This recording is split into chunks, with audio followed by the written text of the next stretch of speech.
Recording on कर दी। सो सभी को क्लियर हो गया broadcast domain, collision domain?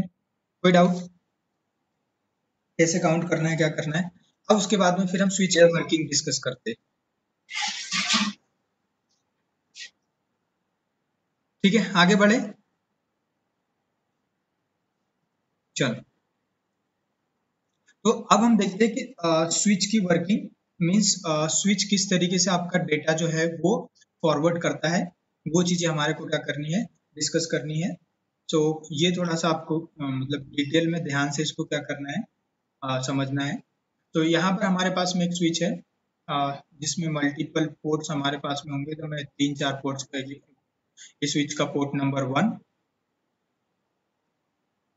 And ये आपका हो जाएगा पोर्ट नंबर 2, ये पोर्ट नंबर 3 और ये आपका हो जाएगा पोर्ट नंबर 4। उसके बाद में यहाँ पर हमारे पास में कुछ पीसीस कनेक्ट है। लेट से PC1, इधर पोर्ट नंबर 2 पे हमारे पास में जो कनेक्ट है वो कनेक्ट है PC2, पोर्ट नंबर 3 पे likewise PC3 and on the port number 4 we have the PC4। तो हमारे पास में 4 पोर्ट है, मतलब मल्टीपल पोर्ट का हो सकता है। लेट से ये हमारा कोई सिस्को का 2950 सीरीज का स्विच है जो 24 पोर्ट का स्विच है, बट मैंने इसके 4 पोर्ट्स के ऊपर कंप्यूटर्स जो है वो कनेक्ट करके रखे हुए हैं। तो यहाँ पर हमारे को देखना है कि ये किस तरीके से कम्युनिकेशंस करते हैं। ठीक है, तो स्विच के अंदर कम्युनिकेशंस की अगर मैं बात करूं यहाँ पर, तो अभी हमने डिस्कस किया था कि ये क्या करता है, आपका जो स्विच है ये फर्स्ट टाइम क्या करेगा, ब्रॉडकास्ट करेगा। ये फर्स्ट टाइम जो स्विच है वो आपका ब्रॉडकास्ट करता है और फिर ये आपका क्या करता है, सेकेंड टाइम क्या करता है, ये आपका यूनिकास्ट करता है। सेकेंड टाइम जो है वो यूनिकास्ट करेगा। तो इसको हमारे को क्या करना है, समझना है कि कैसे यूनिकास्ट करता है और कैसे ब्रॉडकास्ट करता है। तो यहाँ पर मैंने बताया था आपको कि ये क्या करता है, मैक टेबल को मेंटेन करता है और इसको हम क्या बोलते हैं, केम टेबल भी बोलते हैं। सो क्या होता है, इनिशियली कोई भी स्विच हो उसकी मैक टेबल जो होती है वो क्या होती है, ब्लैंक होती है। कोई भी स्विच हो इनिशियली उसकी मैक टेबल ब्लैंक होगी। तो मैक टेबल में कैसे होगा, यहाँ पर आपका पोर्ट के बाद में पोर्ट नंबर यहाँ पर आपका रहेगा, उसके बाद में यहाँ पर आपका उसका मैक एड्रेस होगा, उसके बाद में यहाँ पर आपका वीलेन होता है और उसके बाद में स्टेटस। इस तरीके से ये मैक टेबल का स्ट्रक्चर मैं आपको बता रहा हूँ कि किसी भी स्विच का अगर आप मैक टेबल देखोगे तो उसका कुछ इस तरीके से आपको यहाँ पर जो है वो स्ट्रक्चर देखने के लिए मिलेगा। ठीक है, तो ये मैक टेबल का स्ट्रक्चर है। सो यहाँ पर हम इस स्विच की बात करते हैं तो मैं इसको एक मैक एड्रेस भी दे देता हूँ। सो मैक एड्रेस जो है वो आप लोगों को पता होगा 48 बिट का होता है, जो आपका किस में होगा, हेक्सा डेसिमल फॉर्मेट में होगा। हेक्सा डेसिमल में 0 to 9 और A to F ये आता है आपके पास में। सो आपका पीसी का जो मैक एड्रेस होगा वो हेक्साडेसिमल फॉर्मेट में रहेगा, या कोई भी डिवाइस हो सकती है, तो कोई भी इथरनेट पोर्ट हो उसका आपका मैक एड्रेस रहेगा। तो मैं अभी अंडरस्टैंडिंग के लिए इसका मैक एड्रेस दे देता हूँ A, पीसी का इसका मैक एड्रेस है B और इसका मैक एड्रेस है D और इसका मैक एड्रेस है C। इस तरीके से। तो अब क्या हुआ, PC1 को PC3 से कम्युनिकेशंस करना था। तो PC1 क्या करता है, एक फ्रेम जनरेट करता है। ठीक है, और इस फ्रेम के अंदर आपका यहाँ पर क्या होगा, यहाँ पर फ्रेम के अंदर आउटर हेडर जो होता है उसमें आपका मैक एड्रेस होता है। ठीक है, उसके बाद यहाँ पर आपका क्या होता है, आईपी का पैकेट रहता है अंदर साइड में। ठीक है, उसके अंदर आपका क्या रहेगा, आईपी रहेगा। फिर यहाँ पर आपका पोर्ट नंबर रहता है और फिर इधर आपका क्या रहता है, डेटा रहता है ना। तो फ्रेम के अंदर जो रहेगा वो आउटर हेडर जो रहेगा वो आपका क्या रहेगा, मैक एड्रेस। और यहाँ पर मैक एड्रेस में क्या लगता है, यहाँ पर आपका लगता है सोर्स मैक एड्रेस लगता है, और एक क्या लगता है, डेस्टिनेशन मैक एड्रेस लगता है। मतलब जब भी कोई पीसी क्या है, जैसे पीसी ए या पीसी 1 पीसी 3 से अगर कम्युनिकेशंस करना चाहता है, मतलब पीसी 1 अगर पीसी 3 को क्या करेगा, कोई डेटा भेजेगा, तो वो डेटा किस फॉर्मेट में रहेगा, आपका फ्रेम के फॉर्मेट में रहेगा।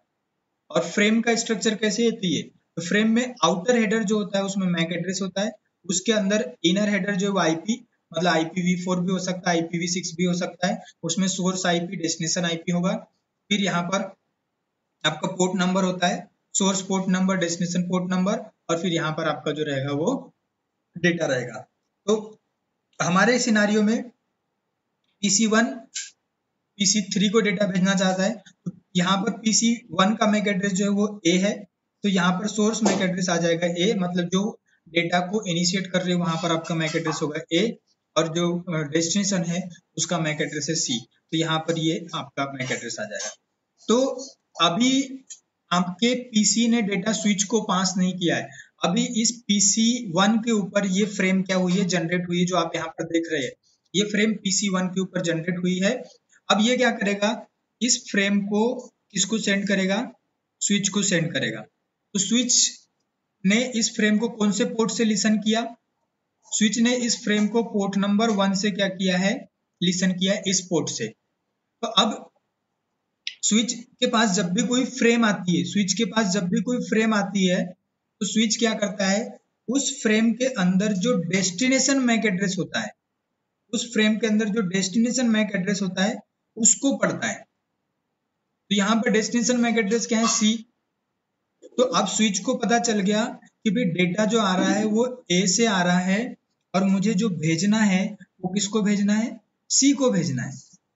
तो स्विच को कहां से पता चला, इस डेस्टिनेशन मैक एड्रेस से पता चला कि डेटा जो भेजना है उसी को भेजना है। पर अब स्विच को ये नहीं पता है कि मेरे किस पोर्ट के ऊपर कौन से मैक एड्रेस का पीसी कनेक्ट है, मतलब पोर्ट नंबर 2 के ऊपर C कनेक्ट है, या पोर्ट नंबर 3 के ऊपर कनेक्ट है, या पोर्ट नंबर 4 के ऊपर कनेक्ट है, उसको अभी ये नहीं पता है। तो ये स्विच क्या करता है, उसको हमेशा कहां पर सर्च करेगा, स्विच हमेशा डेस्टिनेशन मैक एड्रेस को अपनी मैक टेबल के अंदर क्या करता है, सर्च करता है। पर जैसे मैंने आपको बताया कि इनिशियली हमारी जो मैक टेबल है वो क्या होती है, ब्लैंक होती है। इनिशियली हमारी मैक टेबल जो होगी वो ब्लैंक होगी। तो यहाँ पर हमारे को क्या नहीं होगा, कोई भी एंट्री नहीं मिलेगी, या स्विच को आप बोल सकते हो। तो स्विच ने इस डेस्टिनेशन मैक एड्रेस को, स्विच ने अपनी मैक टेबल के अंदर देखा, इनिशियली मैक टेबल यहाँ पर क्या होती है, ब्लैंक होती है। तो अब इस सिचुएशन में स्विच क्या करेगा, तो स्विच क्या कर देता है, जिस पोर्ट से फ्रेम रिसीव होती है, तो कौन से पोर्ट से फ्रेम रिसीव हुई, पोर्ट नंबर 1 पे फ्रेम रिसीव हुई, तो यहाँ पर लिख देगा पोर्ट नंबर 1, और उसमें सोर्स मैक एड्रेस क्या है, सोर्स मैक एड्रेस की एंट्री कर देता है। तो सोर्स मैक एड्रेस है A, बाय डिफॉल्ट ये VLAN 1 से बिलोंग करता है, आप लोगों को पता ही है, स्विच के अंदर बाय डिफॉल्ट जो VLAN बना हुआ होता है वो VLAN 1 होता है, और स्टेटस जो है वो आपको यहाँ पर दिखाता है। तो स्टेटस आपको बताएगा कि सॉरी, स्टेटस में आपका यहाँ पर क्या आएगा कि ये जो मैक एड्रेस लर्न किया है वो स्टैटिकली लर्न किया है या डायनेमिक लर्न किया है। डायनेमिक मतलब कि अगर आपने पीसी लगाया और पीसी ने कोई एक्टिविटी की और उसका मैक एड्रेस उसने लर्न कर लिया, तो डायनेमिक मैक एड्रेस की डायनेमिक एंट्री होगी। स्टैटिक मतलब कि आपने स्विच के मैक टेबल के अंदर मैनुअली क्या कर दी है, एंट्री कर दी है। सो इस तरीके से यहाँ पर डायनेमिक आएगा, और ये डायनेमिक एंट्री अगर आपने पढ़ा होगा, इस मैक टेबल का मैक एजिंग टाइम अगर आपने पढ़ा होगा तो वो आप लोगों को पता होगा 300 सेकेंड्स होता है। तो ये एंट्री हो गई, और ये एंट्री 300 सेकेंड्स के लिए रहेगी अगर ये पीसी ए जो है, या जिस पीसी का मैक एड्रेस ए है, वो अगर कंटिन्यूअसली एक्टिविटी करते रहता है तो फिर ये मैक एड्रेस टेबल के अंदर बना रहेगा। पर अगर ये एंट्री एक बार हो गई और फिर ये पीसी जो है वो 300 सेकेंड्स से ज़्यादा टाइम के लिए आइडियल कंडीशन में चले जाता है, तो ये एंट्री ऑटोमेटिकली हट भी जाती है। सो आई होप कि समझ में आ गया होगा। तो जैसे ही यहाँ पर क्या होगा, डेस्टिनेशन मैक एड्रेस कोई सर्च करने के लिए जाता है, डेस्टिनेशन मैक एड्रेस नहीं मिलता है, तो ये सोर्स की एंट्री कर देता है और फिर इस फ्रेम को क्या कर देता है, ये जो फ्रेम होगी वो फ्लड हो जाएगी। फ्लड का मतलब है कि ये फ्रेम जो है वो सारे के सारे पोर्ट पे क्या हो जाएगी, फॉरवर्ड हो जाएगी। मतलब ये पोर्ट नंबर इधर इसको भी फॉरवर्ड कर देगा, इसको भी फॉरवर्ड कर देगा और इसको भी फॉरवर्ड कर देगा। तो इसने फर्स्ट टाइम आप लोगों ने देखा कि यहाँ जब पहली बार इसने कम्युनिकेशंस किया तो यहाँ पर क्या हुआ, ब्रॉडकास्ट हुआ, इसने सभी को डेटा भेजा। अब क्या हुआ, तो अभी आपकी जो फ्रेम है वो क्या हुई है, अब वो फ्रेम इधर गई PC2 के पास, ये इसको डिस्कार्ड कर देगा। क्यों? क्योंकि डेस्टिनेशन मैक एड्रेस C लिखा हुआ है, इसका मैक एड्रेस B है। ये भी डिस्कार्ड कर देगा क्योंकि इसका मैक एड्रेस D है। पर ये जो है C जो है वो क्या करेगा, अब इसका रिप्लाई देगा, C इसका रिप्लाई देगा, या PC3 बोल सकते कि रिप्लाई देगा। तो अगेन यहाँ पर एक फ्रेम जनरेट होगी, उसमें मैक आएगा, IP आएगा, फिर आपका पोर्ट नंबर आएगा और फिर आपका यहाँ पर डेटा आएगा। अब ये जो फ्रेम जो जनरेट होगी, इसमें जो सोर्स मैक होगा दैट इज C, उसका खुद का, और डेस्टिनेशन मैक जो होगा वो होगा A। क्यों होगा? क्योंकि उसके पास जो फ्रेम आई है उस फ्रेम के अंदर यहाँ पर लिखा था सोर्स मैक एड्रेस, तो जब रिप्लाई करते हैं तो सोर्स हो जाता है डेस्टिनेशन। यहाँ पर मैक एड्रेस आपका कौन सा आ गया, A आ गया। अब PC3 जो है इस फ्रेम को किसको पास करेगा, इस फ्रेम को स्विच को पास करेगा। तो स्विच जो है उसको कौन से पोर्ट से लिसन करता है, पोर्ट नंबर 3 से। तो इसको पता चला, जब इसको पता चला कि डेस्टिनेशन मैक एड्रेस जो है वो क्या है, A है, तो अगेन ये डेस्टिनेशन मैक एड्रेस को अपनी मैक टेबल के अंदर क्या करता है, सर्च करता है, और यहाँ पर उसको पता चल जाता है A मैक एड्रेस की एंट्री उसको मिलती है, और उसको पता चलता है कि A जो है वो पोर्ट नंबर 1 के ऊपर कनेक्ट है। तो ये इस केस में सोर्स की भी एंट्री करता है। तो सोर्स मतलब PC3। क्यों? क्योंकि ये अब क्या कर रहा है, रिप्लाई कर रहा है। तो इस केस में सोर्स जो PC3 हो गया, और ये किस पोर्ट पे कनेक्ट है, पोर्ट नंबर 3 पे। तो यहाँ पर आ जाएगा 3, सोर्स मैक एड्रेस आ जाएगा C, ये VLAN 1 का एड्रेस है, और एंट्री जो है वो यहाँ पर हो जाएगी डायनेमिक, इस तरीके से। तो इसने सोर्स की एंट्री करी। अब इसको पता चल गया कि डेस्टिनेशन जो है वो किस पोर्ट पे कनेक्ट है, पोर्ट नंबर 1 पे कनेक्ट है। अब ये ब्रॉडकास्ट नहीं करेगा, ये पोर्ट नंबर 3 से इसने फ्रेम को लिसन किया था, ये सीधा पोर्ट नंबर 1 के ऊपर उसको फॉरवर्ड कर देगा। तो यहाँ पर अभी जो हुआ ये आपका यूनिकास्ट हुआ था, और ये जो ब्लैक कलर में आप देख रहे हैं ये आपका क्या हुआ था, ब्रॉडकास्ट हुआ था। तो अब यहाँ पर A और C दोनों की एंट्री हो चुकी है। अब सपोज करो इन फ्यूचर अगर PCD मतलब PC4 बोल सकते हैं, PC4 अगर PC1 या PC3 से कम्युनिकेशंस करना चाहता है तो यहाँ पर क्या होगा, यूनिकास्ट होगा। यहाँ पर यूनिकास्ट होगा। क्यों होगा? क्योंकि ये जो मीडिएटर है ना, स्विच, इसको पता है कि A मैक एड्रेस वाला PC और C मैक एड्रेस वाला PC किस पोर्ट के ऊपर कनेक्ट है। तो जैसे ही अगर A के लिए फ्रेम आती है या C के लिए फ्रेम आती है यहाँ से, तो इस स्विच को पता है कि वो किस पोर्ट के ऊपर कनेक्ट है, तो वो क्या करेगा, डायरेक्ट उस पोर्ट के ऊपर डेटा फॉरवर्ड कर देगा। और सपोज करो PC1 और PC3 PC2 और 4 को डेटा भेजता है, मतलब PC1 और 3 में से कोई भी इन दो में से किसी एक को डेटा भेजता है, तो यहाँ पर ब्रॉडकास्ट होगा। रीजन बिकॉज क्योंकि स्विच को ये नहीं पता है कि PC2 का मैक एड्रेस क्या है और वो किस पोर्ट पे कनेक्ट है, और PC4 का मैक एड्रेस क्या है, वो किस पोर्ट के ऊपर कनेक्ट है। सो इस तरीके से आपका यहाँ पर क्या होता है, कम्युनिकेशन होता है। तो आई थिंक आपको ये चीजें जो है वो समझ में आ गई होगी। इसको एक उसके थ्रू भी सर समझ लेते हैं, डेमोस्ट्रेशन सर के अगर थ्रू। सेम केस में हाँ हाँ, आप हेलो बोलते जाओ। सर, अगर ये जो आपने अभी चार मतलब स्विच से चार पीसी कनेक्ट किए थे, हाँ अगर हाँ सेम केस में अगर सर अगर अभी क्योंकि मैक टेबल की बात करें तो स्विच के पास 1 और 3 का तो पता है कि ए और सी जो मैक है वो 1 और 3 पे है। और नहीं, ए अगर और सी जो मैक एड्रेस है वो पोर्ट नंबर 1 पे कनेक्ट है और सी पोर्ट नंबर 3 पे कनेक्ट है, राइट। पर अभी उसको ये नहीं यस पता सर, है यस कि सर, मैक एड्रेस बी किस पोर्ट पे कनेक्ट है और मैक एड्रेस डी किस पोर्ट पे कनेक्ट है। Yes sir. हाँ तो सर अगर PC1 कोई अगर कुछ अगर सेंड करता है हाँ हाँ, इसके लिए PC4 के लिए, तो उस टाइम पे करेक्ट। सर मल्टीकास्ट होगा? नहीं, ब्रॉडकास्ट होगा, है ना। यहाँ उस पर क्या टाइम होगा। पे भी ब्रॉडकास्ट होगा सर? हाँ, सर ब्रॉडकास्ट फिर क्योंकि PC3 पे नहीं देगा ना सर, क्योंकि उसे पता रहेगा कि इसके पास तो वो मतलब है ही नहीं मैक। वो मल्टीकास्ट नहीं होगा। स्विच जो है वो आपका क्या करता है, ब्रॉडकास्ट करता है ना। स्विच जो है मल्टीकास्ट करने ओके के लिए क्या होती है, ओके मल्टीकास्ट एप्लीकेशंस आती है ना। ओके ओके जैसे क्या होता है, सपोज करो अगर मैं बात करूं, कोई एक रेडियो चैनल है, वो यस भोपाल सर, से इंदौर से क्या हो रहा है, ब्रॉडकास्ट हो रहा है। तो वो रेडियो चैनल यस हर वो सिग्नल जो है वो हर उस पे जाएगा, रेडियो पे जाएगा।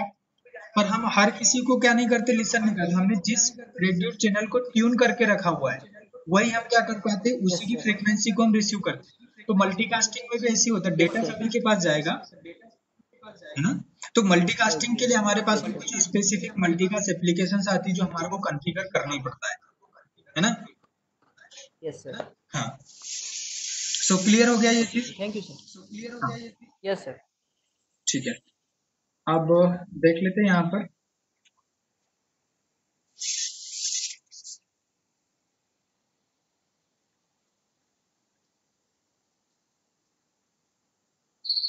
इस पे पैकेट सर पे एक डायग्राम बना लेते हैं फटाफट से, हब और स्विच का। सो उसमें देख लेते हैं कि कैसे कैसे ये क्या कर रहा है, कम्युनिकेशंस कर रहा है। तो सबसे पहले हम यहाँ पर एक वो ले लेते हैं, हब ले लेते हैं, और नंबर ऑफ पीसीस में यहाँ पर ले लेता हूँ 3।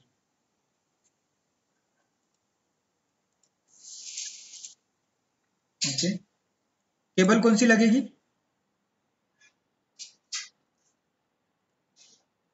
डिफरेंट डिवाइस है तो straight cable. Straight cable. Very good. Yes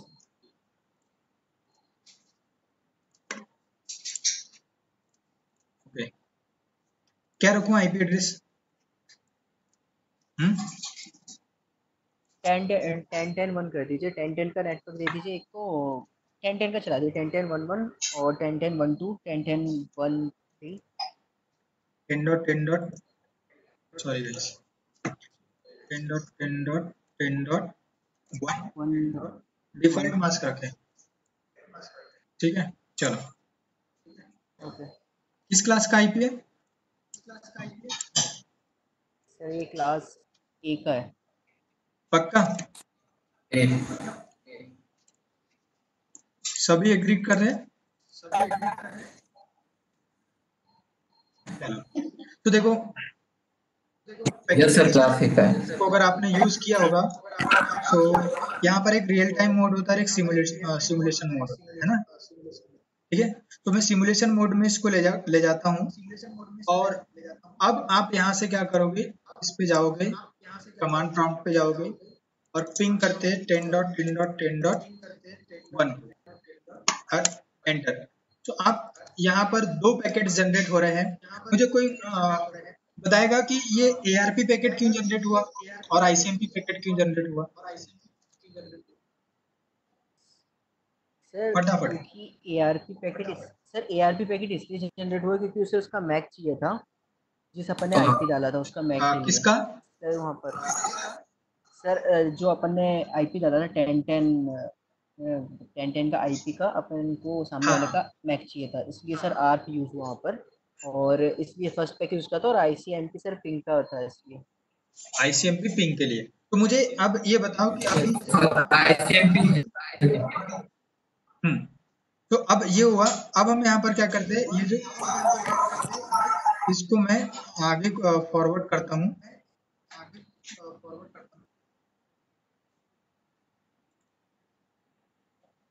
अरे यार,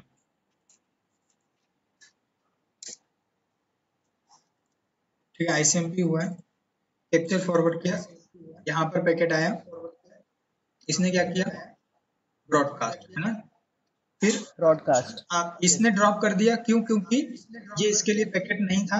अगर आप पढ़ोगे भी ना तो इस पे जैसे क्लिक करते हो तो आप इसको ट्राई करना, मैं आपको थोड़ा सा डेमो दे देता हूँ, ठीक है।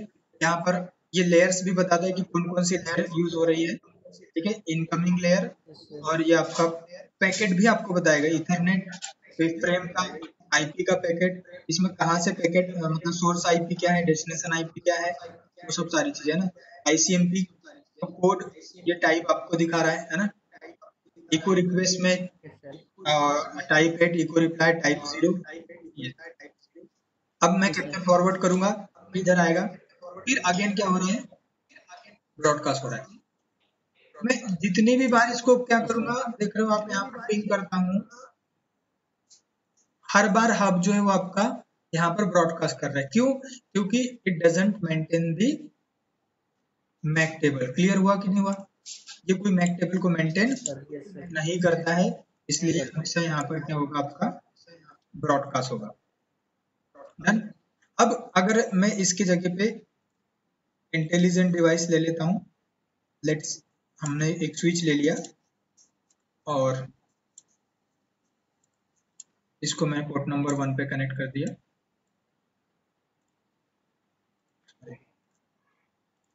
Port number 2 and port number 3। अब एक क्वेश्चन और है आप लोगों से, ये इस तरीके से क्यों दिखा रहे, ग्रीन क्यों नहीं शो कर रहा है? अभी वो सर सर एसटीपी रन कर रहा है अभी इसमें। अच्छा, कितना टाइम लेगा आप होने के लिए? सर 10 सेकंड, 15 सेकंड जब तक अभी 15 सेकंड। और कोई? कल मुझे इसका आंसर बताना है ना, आंसर गलत है, टोटल कितना टाइम लेता है वो बताना, ठीक है। कोड आप हो गए। अब अगेन फिर से हम चलते सिमुलेशन मोड में, यहीं पर देखो फिर से उतने ही पैकेट जनरेट हुए, पैकेट कैप्चर किया, मतलब कैप्चर फॉरवर्ड। फर्स्ट टाइम इसने क्या किया, ब्रॉडकास्ट, वही सेम चीज, पैकेट ड्रॉप हो गया, इधर से पैकेट आया। अब आप नोटिस करना, स्विच के पास आया, इसने इधर फॉरवर्ड नहीं किया, है ना। अब आईसीएमपी का पैकेट जा रहा है, देख रहे हो। तो देखो पहली बार जब एआरपी पैकेट गया था तो इसने क्या कर दिया, ब्रॉडकास्ट कर दिया। क्लियर है।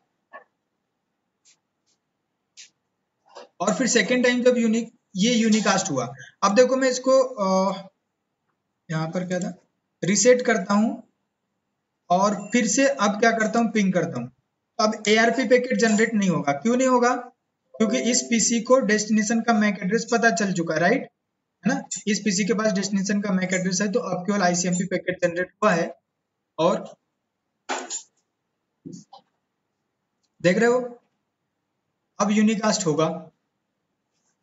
क्यों, क्योंकि इस स्विच के पास में जो है ना, मैं आपको आगे बताऊंगा डिटेल में ये सब सारी चीजें, आप यहाँ चेक करोगे। सो मैक एड्रेस टेबल, इसको पता है कि मेरे पोर्ट नंबर 3 के ऊपर इस मैक एड्रेस का पीसी कनेक्ट है, पोर्ट नंबर 3 ये रहा, और मेरे पोर्ट नंबर 1 के ऊपर इस मैक एड्रेस का पीसी कनेक्ट है। क्या है यहाँ पर लास्ट में याद रखना, 6724। ये किस पोर्ट के ऊपर कनेक्ट है, पोर्ट नंबर 1, ये वाला पीसी। अब इसका मैक एड्रेस मैं आपको दिखा देता हूँ, IP config /all 1। तो अब यहाँ पर देखिए 6724, तो ये इस पीसी का मैक एड्रेस। तो इसको ये पता चल चुका है कि इस पोर्ट के ऊपर जो पीसी कनेक्ट है उसका मैक एड्रेस क्या है, इसका क्या मैक एड्रेस है। देखो टाइप डायनामिक आ गया, क्योंकि ऑटोमेटिकली लर्न किया, वीलेन जो है वो आपका क्या हो गया, 1 हो गया। अब अगर यही सेम पीसी क्या करता है, किसी दूसरे आईपी को पिंग करता है, फॉर एग्जांपल ये 2 को पिंग करता है, अगेन यहाँ पर 2 पैकेट जनरेट हो गए। एआरपी इसलिए क्योंकि उसको मैक एड्रेस चाहिए जो आपने बताया था, और फिर देखो ये ब्रॉडकास्ट हुआ। अब ब्रॉडकास्ट हुआ होगा, अब ये रिप्लाई किया, तो अब इसने जब रिप्लाई किया ना, तब इस पीसी को, इस स्विच को पता चल चुका होगा कि इस पोर्ट के ऊपर क्या मैक एड्रेस कनेक्ट है। अब जब आपका आईसीएमपी के पैकेट जाएगा तो अब ये केवल यूनिकास्ट कम्युनिकेशंस होगा इस तरीके से। और अगर आप यहाँ पर अपनी मैक टेबल चेक करोगे तो यहाँ पर तीनों की एंट्री हो चुकी है। अब यहाँ पर क्या नहीं होगा, कोई भी पीसी किसी भी पीसी को क्या करता है, जैसे यहाँ से मैं क्या करता हूँ, मैं करता हूँ पिंग 10.10.10.3, तो यहाँ पर पैकेट जनरेट हुआ, कैप्चर फॉरवर्ड यूनिका, आप देख रहे हैं यहाँ पर। तो ये क्यों हो पा रहा है, क्योंकि स्विच जो है वो एक इंटेलिजेंट डिवाइस है जो आपकी मैक टेबल को मेंटेन करता है, और इस मैक टेबल के अंदर किस पोर्ट के ऊपर कौन से मैक एड्रेस की पीसी कनेक्ट है उसको पता है। बट अगर ये एंट्री नहीं होगी तो ये हब की तरह काम करेगा, और यहाँ पर फिर आपका क्या नहीं होगा, यूनिकास्ट नहीं होगा। तो पहली बार यूनिकास्ट, सेकेंड टाइम ब्रॉडकास्ट। अब अगर मैं इसकी मैक टेबल को क्या कर देता हूँ, क्लियर कर देता हूँ, clear MAC address table and show MAC address table. अब इसकी मैक टेबल के अंदर कोई भी एंट्री नहीं है।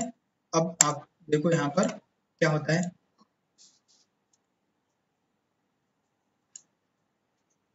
सो आई थिंक ये डेमोन्स्ट्रेशन जो है वो काफी है, समझ गए होंगे कि क्या हो रहा है। मतलब यहाँ से एंट्री हटी तो ये फिर से क्या करेगा, ब्रॉडकास्ट करेगा। अब आप पैकेट भेजोगे, ये यूनिकास्ट कर रहा है इस तरीके से। क्लियर है सभी को? तो आज हमने जो देखा, broadcast domain, collision domains, hub कैसे ब्रॉडकास्ट कर रहा है, स्विच कैसे काम करता है, ये सब सारी चीजें। ठीक है, तो बाकी फिर हमारा जो है वो वीलेन है, तो कल वीलेन पढ़ करके आना, हम आगे जो है वीलेन फिर डिस्कस करेंगे। ठीक है, तो अभी मैं 2-4 दिन थोड़ा रख रहा हूँ ताकि आपको पता चले कि आपको कैसे कैसे स्टडी करनी है, क्या करनी है। तो कल आप पूरा वीलेन पढ़ करके आओ, जितना भी पता है, फिर हम आगे उसको क्या करते हैं, उसका जो भी हायर लेवल का सर कल विलेन के ओके सर कल विलेन के अलावा और कोई टॉपिक कवर करेंगे हम? नहीं, कल विलेन से रिलेटेड ही सारी चीजें देखेंगे। ओके सर, बहुत सारी चीजें हमारे को डिस्कस करनी है, तो वो हम कल करेंगे। सर आप ऐसे ही ना हर दिन बता दिया करो कि नेक्स्ट डे अपन कौन सा टॉपिक कवर करने वाले हो, तो ऐसे में हम ना जो प्रीवियस हमारा ना हम रिवीजन करके आ जाएंगे, तो इससे थोड़ा टाइम जो है ना वो कम लगेगा आपको भी और जल्दी पहुंचेगा, है ना।